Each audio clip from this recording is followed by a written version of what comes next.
जी इस वक्त cipher case में इमरान खान की ज़मानत के हवाले से आज बहुत इंपॉर्टेंट समाअत हुई है। सलमान सफदर साहब आ चुके हैं। सलमान सफदर साहब बताइएगा, आज बहुत इंपॉर्टेंट समाअत हुई है, अहम नौयत की समाअत थी।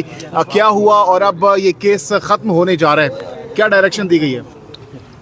आज वाकई बड़ा अहम दिन था क्योंकि आज सरकार को 7वां दिन था अपने सबमिशंस करते हुए। हमने भी सरकार को ग्रेस शो करते हुए कहीं नहीं रोका, कहीं नहीं टोका, जबकि मुझे बहुत सारे दिनों से सरकार की बहस की समझ नहीं आ रही थी कि वो बेंच को किस तरह इस कन्विक्शन को वो जस्टिफाई करेंगे। मगर हर बात का यही जवाब शुरू के 5-7 दिन मिलता रहा कि ये हम आपको एंड में बता देंगे, आखिर में।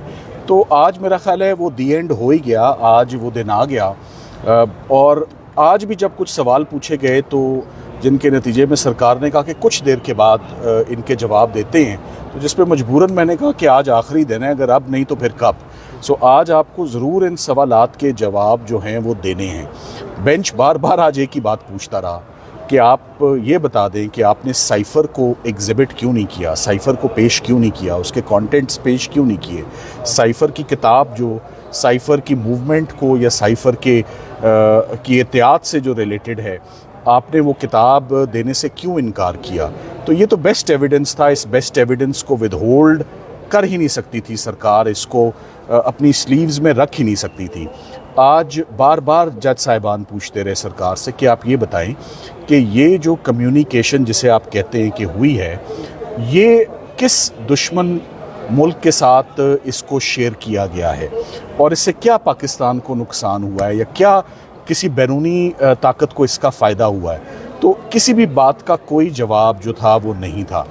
आज से पहले 6 दिन ज़ाया किए गए लापरवाही और नेग्लिजेंस के चार्ज के ऊपर, और आज जो मेन इमरान खान साहब और शाह महमूद कुरैशी साहब को सज़ा सुनाई गई, आज मेन उस मुद्दे पर बहस होती रही और उनको कॉन्टीन्यूसली जो है वो डिफ़िकल्टी का सामना सरकार को वो करना पड़ा।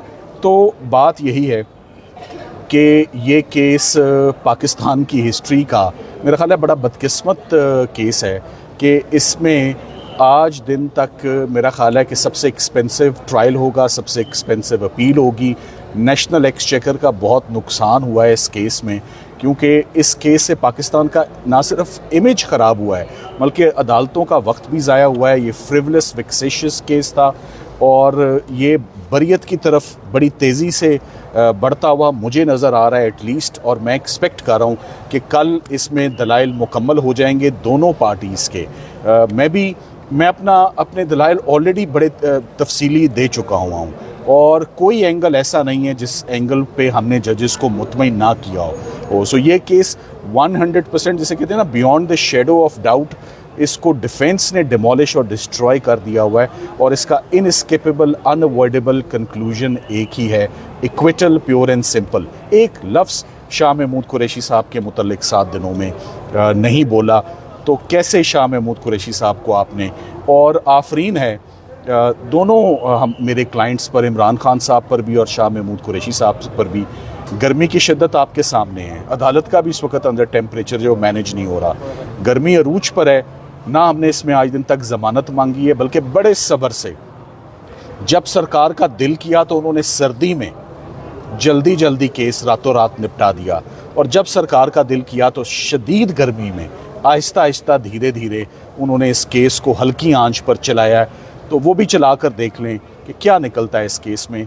ये खुद ही बार बार कह रहे हैं ताल्लुकात ख़राब। मेरा ख्याल है वो इमरान खान साहब के किसी इकदाम से, शाह महमूद कुरैशी साहब के किसी इकदाम से पाकिस्तान के ताल्लुकात किसी फॉरेन कंट्री के साथ स्पॉइल नहीं हुए। सरकार बार बार इंसिस्ट कर रही है कि ख़राब हो गए हैं। मेरा ख्याल है आप शायद ख़राब कर दें, सरकार अपने इसरार पर हुए कोई नहीं है। बैरिस्टर साहब, अब ये समझ लिया जाए कि कल ये केस कंक्लूड हो जाएगा, क्या उम्मीद करें? जी, मेरी ये दिली ख्वाहिश है कि ये केस कंक्लूड हो जाए, ना सिर्फ मेरी, अदालत में आने वाले हर शख्स की, मीडिया की, और मैं उम्मीद करता हूँ कि ये वो केस नहीं है इंशाल्लाह जिसमें अब जज साहिबान इसमें फ़ैसला महफूज रखें।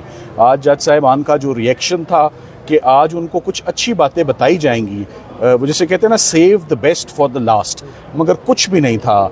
ना इसका आगाज़ अच्छा था, 7 दिन के बाद खोदा पहाड़ चूहा भी नहीं निकला आज तो। 7वें दिन भी कोई अच्छी बात नहीं हुई कि ये सज़ाओं को जस्टिफाई किया जा सके। सो मैं समझता हूँ कि इसका फ़ैसला इंशाल्लाह कल ही हम एक्सपेक्ट करते हैं और उम्मीद करते हैं कि हमारा सफ़र कब से शुरू हुआ है। हमारा सफ़र रमज़ान से पहले का शुरू हुआ है, आप लोगों को डेडलाइंस देते हुए, बताते हुए, टाइमलाइन देते हुए।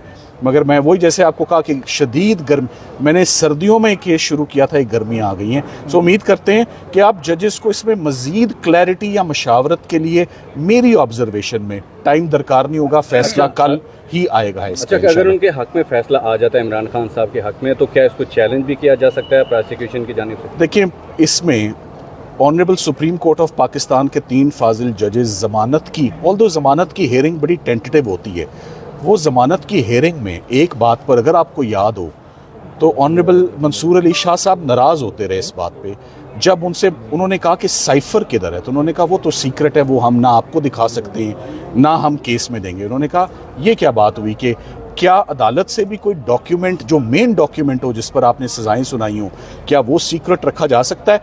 अगर इसको सीक्रेट रखना था ना तो पूरे केस को आप मंजर आम पर लाते ही ना। आप किसी को, ये तो ऐसी बात है कि someone has been condemned unheard या एविडेंस को प्रूव किए बगैर आप कह रहे हैं सज़ा ले लो, वजह नहीं बताएंगे कि वजह क्या है, क्योंकि वजह सीक्रेट है। सो वजह उसके अंदर क्या लिखा हुआ है, मैं तो आपको एक बात कहूँगा, मैं तो एक बात कहूँगा, आप साइफ़र इस स्टेज पर ना लाया जा सकता है, ना देखा जा सकता है, ना पढ़ा जा सकता है। अगर आप साइफ़र लाएंगे जजेस और पढ़ेंगे तो उनको सरकार पर गुस्सा आएगा। यही वजह है कि साइफ़र को दबा के और छुपा के रखा हुआ है। वो सारा इमरान खान साहब और शाह महमूद कुरैशी साहब के मौक़िफ़ को इंडोर्स करेगा और सब्सटेंशिएट करेगा, सरकार के ख़िलाफ़ जाता है तो आज दिन तक उसको सामने नहीं लाए। बड़ी सिंपल और क्लियर बात है। अच्छा, सलमान सफदर साहब, अलकादर ट्रस्ट केस में खान साहब की ज़मानत हो चुकी है, साइफ़र केस में भी आप कह रहे हैं पर उम्मीद है कि ज़मानत हो जाएगी, और उसके बाद इद्दत केस भी अब तकरीबन वाइंड अप होता हुआ नज़र आ रहा है। तो करंट सर्कमस्टांसिस को देखते हुए आपको क्या लग रहा है, खान साहब की रिहाई अनकरीब होने जा रही है मुस्तक़बिल? देखें, सरकार हर केस में, जैसे कि आपने देखा, मैदान या छोड़ भागती है या वो टेस्ट मैच खेलती है। ये वो आज साइफ़र, मुझे तो ऐसा लगा कि आज जैसे कहते हैं ना कि सारे दिन की बॉलिंग होती रही और फिर शाम के वक्त जाके ब्रेक थ्रू हुआ, यानी कि एक विकेट गिरी है। तो सरकार की जो बड़ी सज़ा की विकेट थी ना, आज छोटी, पहले उन्होंने 5-7 दिन छोटी बात की है, आज वो बड़ी पर आए हैं। मुझे तो इस पर हैरत है, पहले बड़ी की बात होती है फिर छोटे की तरफ जाते हैं। तो 5-7 दिन बात होती रही छोटे जुर्म की, आज जब बड़े जुर्म की बात आई तो केस शुरू होते ही कोलैप्स हो गया और कोई उसका अच्छा जवाब नहीं आ सका। आपके सवाल का जवाब ये है, इमरान खान साहब की जैसे ही इद्दत और निकाह में वकील साहब जो मुल्क से बाहर चले गए हैं, अपने केस को बीच में छोड़ के अपनी प्रोफेशनल जिम्मेदारियों को, जज साहब का ऑर्डर है आप नहीं आ सकते, आप वीडियो लिंक के ज़रिए मावनत दे दें, अपने आर्ग्यूमेंट्स भेज दें, अपने जूनियर को भेज दें। तो इमरान खान साहब के सारे केसेस ही, साइफ़र, तोशाखाना, इद्दत, टेरियन, सब कोलैप्स हो गए। मेरा ख्याल है कि मैं तो ये समझता हूँ it's a matter of when his days in the jail are numbered and he must be acquitted, क्योंकि प्रोसिक्यूशन का हर केस बहुत बुरे तरीके से, केसेस क्या बनाए हैं वो, बिलो इद्दत और निकाह, एक टेरियन का केस, एक साइफ़र का केस, ये प्रोसिक्यूशंस पाकिस्तान में कभी नहीं हुई हैं। आप रूटीन की प्रोसिक्यूशंस करें, जो रेगुलर प्रोसिक्यूशंस है आप वो करें, आप करप्शन की करें, आप किकबैक्स की करें, किसी person of power and authority, ये पर्सनल लाइफ के ऊपर जाके ये पॉलिटिकल विक्टिमाइजेशन का भी एक स्पैन होना था, मगर बड़ा अच्छा चला है, बड़ा लंबा चला है span. Thank you very much. Thank you.